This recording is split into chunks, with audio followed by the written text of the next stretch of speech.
नमस्कार, आप देख रहे हैं पहाड़ टीवी और मैं हूं आपके साथ स्मिता पटवार। चलिए देखते हैं उत्तराखंड की तमाम बड़ी खबरें, लेकिन उससे पहले एक नजर आज की हेडलाइंस पर। नैनीताल में स्टॉल लगवाने वाले कर्मचारियों के साथ व्यापार मंडल पदाधिकारियों की हुई नोकझोंक।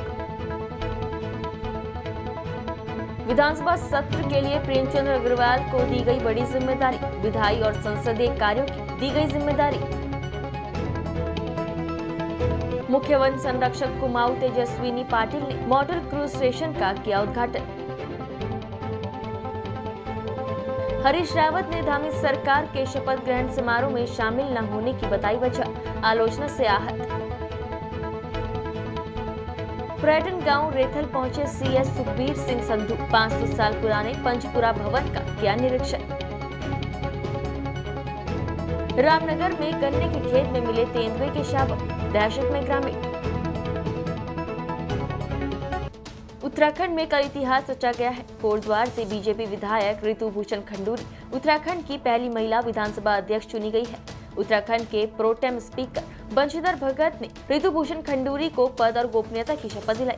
उत्तराखंड के इतिहास में पहली बार ऐसा हुआ कि जब किसी महिला को विधानसभा अध्यक्ष की जिम्मेदारी मिली है। उत्तराखंड राज्य गठन के बाद से विधानसभा अध्यक्ष के पद पर पुरुष ही काबिज है। आपको बता दें कि 5वीं उत्तराखंड विधानसभा का पहला सत्र भी 29 मार्च से शुरू हो रहा है, जो 3 दिनों तक यानी 31 मार्च तक चलेगा। इस मौके पर मुख्यमंत्री पुष्कर सिंह धामी ने कहा कि उत्तराखंड के हर क्षेत्र में घर से लेकर समाज तक महिलाएं अग्रणी भूमिका में रहती हैं। आदरणीय प्रोटेम स्पीकर श्री बंशीधर भगत जी, मंत्रिमंडल के सम्मानित मंत्रीगण, विधानसभा के समस्त गणमान्य सदस्यगण, मैं हृदय की गहराई से आपका सबका धन्यवाद ज्ञापित करती हूं कि आपने उत्तराखंड राज्य के इतिहास में पहली बार महिला को सम्मान देते हुए मुझे इस परम सम्मानित सदन का अध्यक्ष चुना है। ये मेरी ही नहीं अपितु प्रदेश की हर महिला का सम्मान है।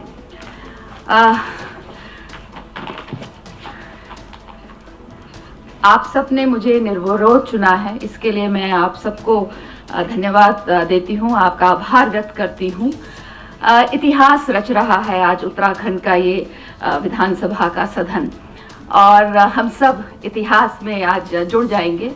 और मुझे बड़ा गर्व महसूस होता है कि 22 साल का नौजवान उत्तराखंड और बहुत ही नया स्टेट, छोटा सा स्टेट प्रेरणा स्रोत बनेगा बड़े बड़े राज्यों के लिए। पहली बार ऐसा हुआ है कि हमारे उत्तराखंड में एक महिला को स्पीकर बनाया गया है, तो मैं सबका आभार व्यक्त करती हूँ और पूरे उत्तराखंड की जनता को शुभकामनाएं देना चाहती हूँ। केंद्र सरकार ने उत्तराखंड में धार्मिक पर्यटन को बढ़ावा देने के लिए सभी धार्मिक स्थलों को गुणवत्तापूर्ण सड़कों से जोड़ने के लिए विभिन्न परियोजनाएं शुरू की हैं। केंद्रीय सड़क परिवहन एवं राजमार्ग मंत्री नितिन गडकरी ने संसद में सत्र के दौरान कहा कि कैलाश मानसरोवर यात्रा के लिए अब तीर्थ यात्रियों को नेपाल और चीन न जाकर सीधे पिथौरागढ़ के रास्ते सुगम यात्रा का स्वप्न जल्द ही साकार होगा। कि मानस सरोवर को पिथौरागढ़ से, उत्तराखंड के पिथौरागढ़ से जाना, और वो काम चल रहा है। विशेष फाइटर जेट हेलीकॉप्टर को यूज करके वहां मशीन पहुंचाइए। -5 degree, -3 degree. अब बीआरओ का काम केवल बाकी है। 85% रोड पूरा हुआ है। अब मैं बोल रहा हूं उनको कि जल्दी जाना है, मुझे भी जाना है, क्योंकि मैं नेपाल से और चाइना से नहीं जाना चाहता। तो मानस सरोवर को मैं आपको वचन देता हूं कि 2023 दिसंबर के बाद हिंदुस्तान के लोग पिथौरागढ़ से मानस सरोवर जा सकेंगे अपने रोड। इतिहास विभाग के तत्वाधान में खटीमा महाविद्यालय में कल 26 मार्च को चिपको आंदोलन की धूमधाम से वर्षगांठ मनाई गई। इस अवसर पर छात्राओं ने महाविद्यालय प्रांगण में एक वृक्ष से लिपटकर और हाथों में पेड़ नहीं हम काटेंगे और पेड़ हमारा मायका है, और क्या है जंगल के उपकार, मिट्टी पानी और बयार, मिट्टी पानी और बयार जिंदा रहने के आधार आदि तख्तियों और नारों के साथ चिपको आंदोलन का प्रतीकात्मक प्रदर्शन किया। प्राचार्य प्रोफेसर आर.सी. पुरोहित और इतिहास विभाग अध्यक्ष डॉक्टर के मिश्रा ने कार्यक्रम का उद्घाटन कर छात्र छात्राओं को पर्यावरण संरक्षण के प्रति जागरूक किया। सीएम पुष्कर सिंह धामी सरकार के शपथ ग्रहण समारोह में विपक्ष नदारद दिखा। धामी सरकार के शपथ ग्रहण कार्यक्रम में कांग्रेस पार्टी का कोई नेता शामिल नहीं हुआ, जिसे लेकर तरह तरह के सवाल उठ रहे थे। वहीं पूर्व सीएम हरीश रावत ने अब इसको लेकर अपनी प्रतिक्रिया दी है। हरीश रावत ने ट्वीट कर लिखा है कि इस अवसर पर विपक्ष के नेताओं और पूर्व मुख्यमंत्रियों को सम्मान पूर्वक बुलाया जाना चाहिए और उनको वहां जाना भी चाहिए। राजनीतिक सौहार्द की ये आवश्यकता है।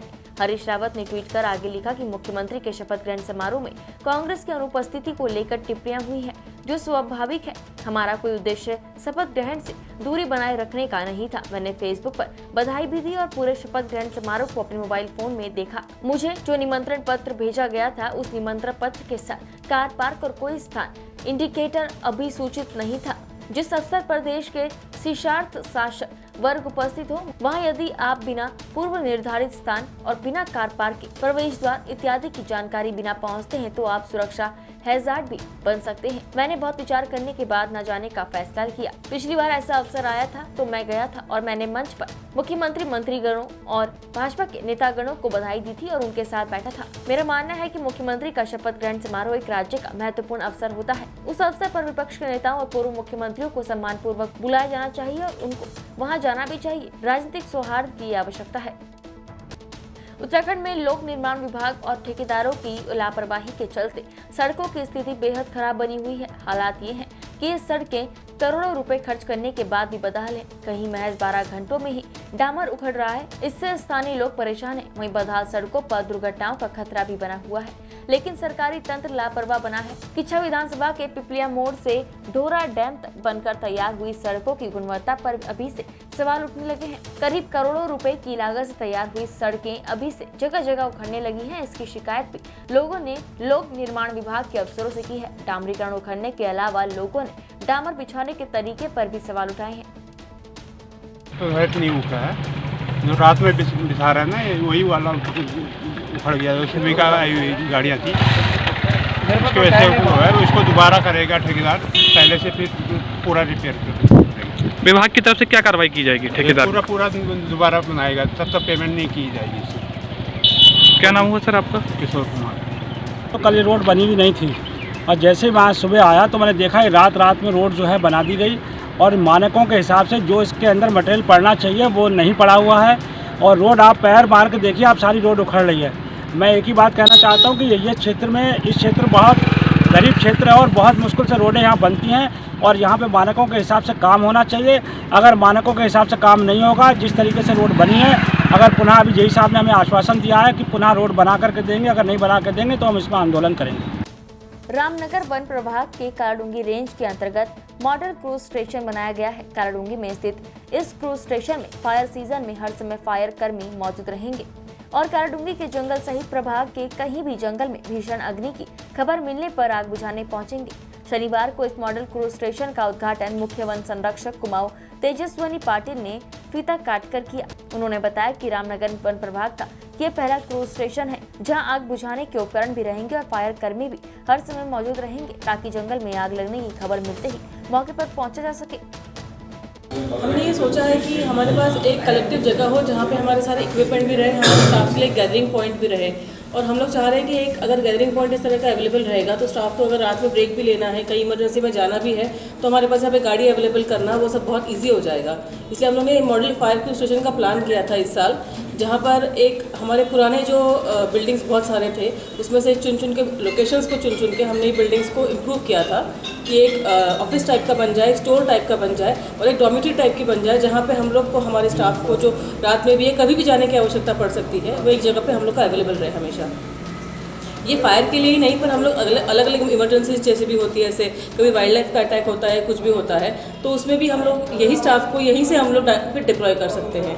तो अभी हम लोग ने जो शेल्फ्स बनाए हैं, कोई स्टोरेज स्पेस बनाई है और जो नया इक्विपमेंट भी आ रहा है यहाँ पे इजीली अवेलेबल रहेगा, तो ख़राब भी नहीं होगा, अच्छे से मेंटेन करके रहेगा एंड देन फटाफट जाने के लिए जो है बहुत सुविधा रहेगी यहाँ से। नैनीताल जिले के रामनगर वन प्रभाग तराई पश्चिमी में उस समय हड़कंप मच गया जब किसानों को गन्ने के खेत में तेंदुए के 2 शावक मिले। किसान ने तत्काल रामनगर वन प्रभाग तराई पश्चिमी के कर्मचारियों को इसकी सूचना दी। सूचना मिलते ही वन विभाग की टीम तत्काल मौके पर पहुंची। ये पूरा मामला आम पोखरा रेंज के गोरखपुर गांव का है। जानकारी के मुताबिक गोरखपुर गांव में कुछ किसान शनिवार अपने खेत में गए थे, तभी उन्होंने गन्नों के बीच तेंदुए के 2 शावक देखे, जिसे देखकर वो डर गए। उन्होंने शावकों की जानकारी रामनगर वन विभाग तराई पश्चिमी के अधिकारियों और कर्मचारियों को दी। शावकों की जानकारी मिलते ही वन विभाग की टीम वरिष्ठ वन्य जीव चिकित्सा अधिकारी डॉक्टर दुष्यंत शर्मा के साथ मौके पर पहुंची। डॉक्टर दुष्यंत शर्मा के अनुसार एक शावक को बर्न इंजरी हुई है। डॉक्टर दुष्यंत शर्मा ने बताया कि एक शावक हल्का जला हुआ भी है।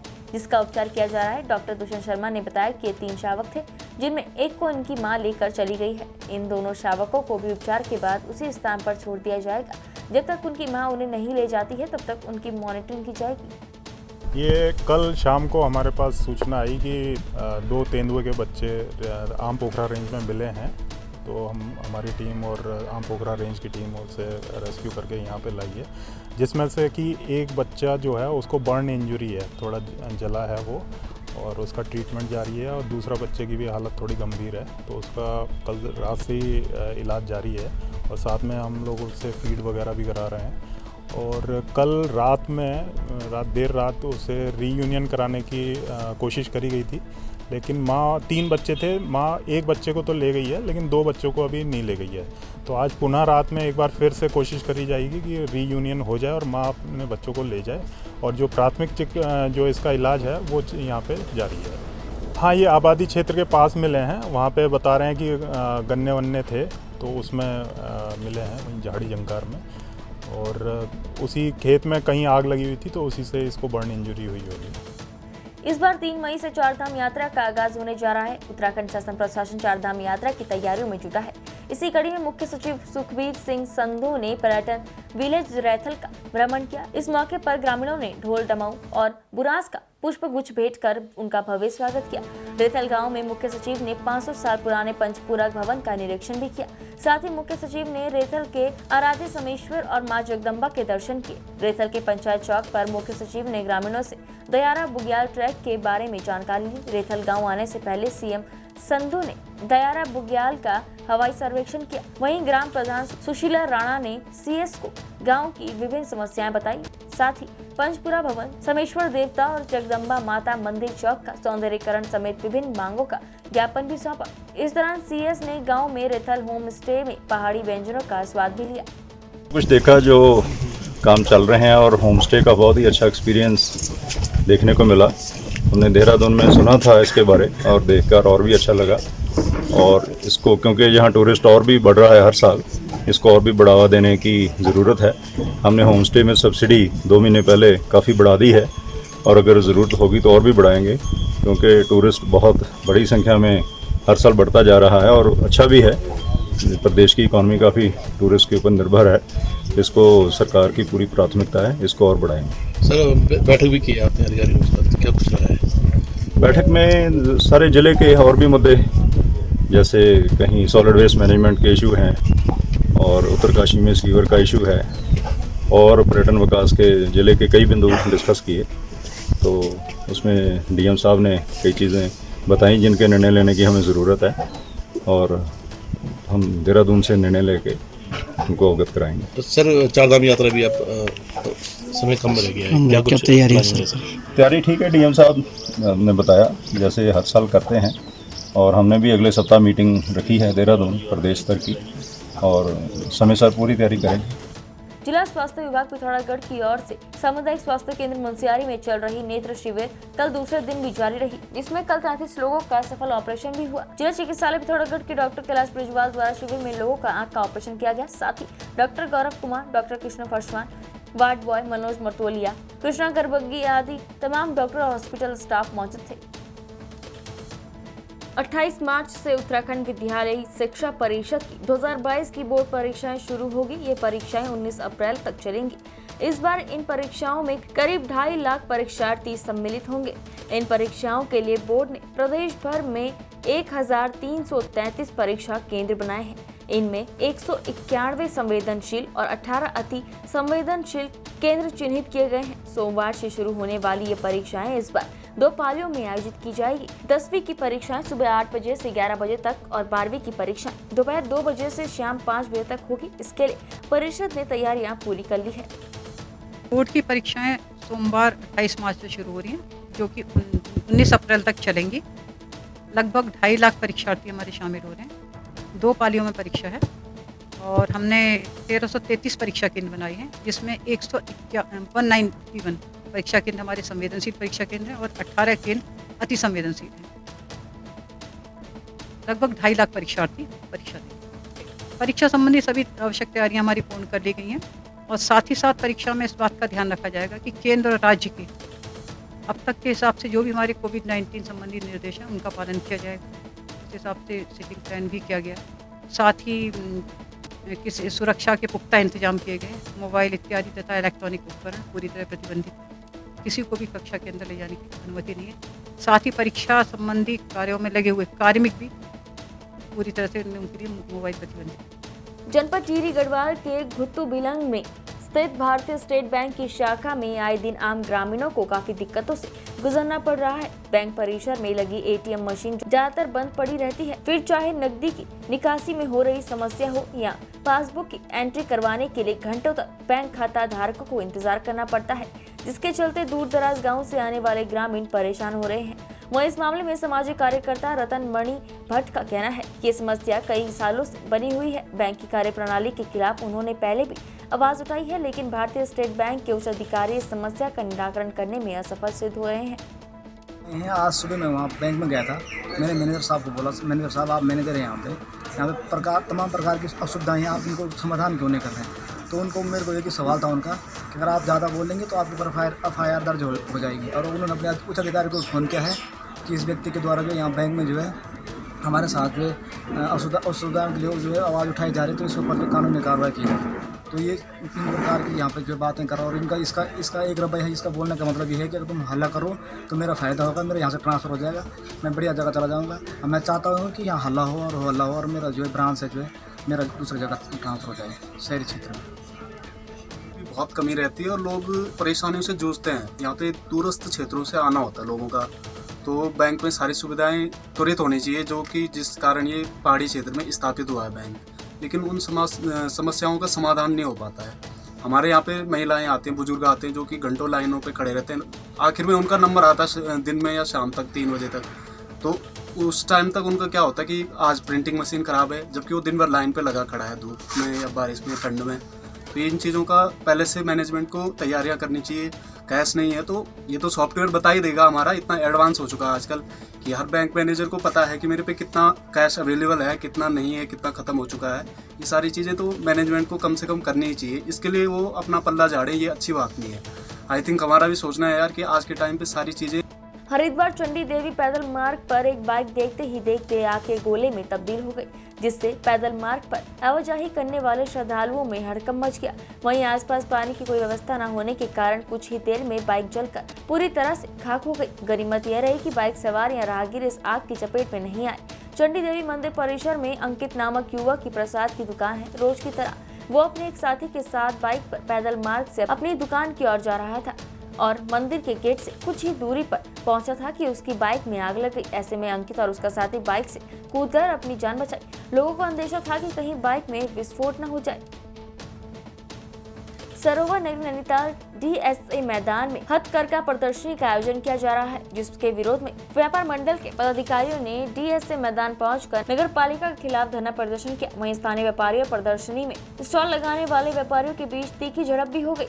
मल्लीताल व्यापार मंडल अध्यक्ष किशन सिंह नेगी और महासचिव त्रिभुवन फड़तियाल के नेतृत्व में दर्जनों व्यापारियों ने विरोध दर्ज करते हुए कहा कि व्यापारियों की स्थिति एक तो वैसे ही ठीक नहीं है, ऊपर से इस तरह स्टॉल लगाकर व्यापारियों के साथ भेदभाव बरता जा रहा है। इस बात को लेकर व्यापार मंडल और स्टॉल लगवाने वाले कर्मचारियों के साथ तीखी नोकझोंक भी हुई। व्यापारियों ने बताया कि बीते 2 वर्षों से कोरोना महामारी के चलते स्थानीय व्यापारियों को काफी दिक्कतों का सामना करना पड़ा था और अब धीरे धीरे व्यापारियों की गाड़ी पटरी पर लौटने लगी, तो ठीक सीजन के वक्त शहर के बीचों बीच प्रदर्शनी लगाए जाने से व्यापारियों को काफी नुकसान उठाना पड़ सकता है। उत्तराखंड की तमाम बड़ी खबरों में फिलहाल इतना ही। बाकी खबरों के लिए देखते रहिए पहाड़ टीवी। नमस्कार।